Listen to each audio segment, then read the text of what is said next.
Hello বন্ধুরা, এটা আমার ইনকা গাদা বসানোর পর দেখো গাছগুলো বেশ বড় হতে শুরু করেছে।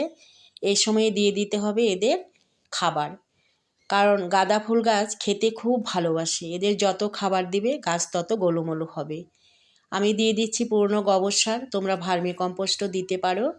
আমি এই শীতকালে পুরনো গোবর সার ইউজ করে থাকি, কারণ পুরনো গোবর সার এই শীতকালে অ্যাভেলেবেল।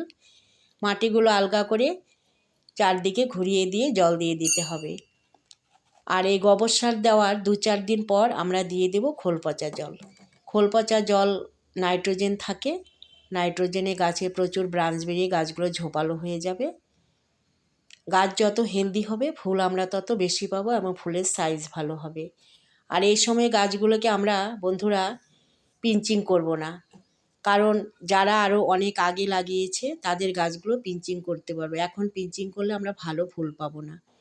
পিঞ্চিং ছাড়াই আমাদের গাছ ফুলে ভরে যাবে।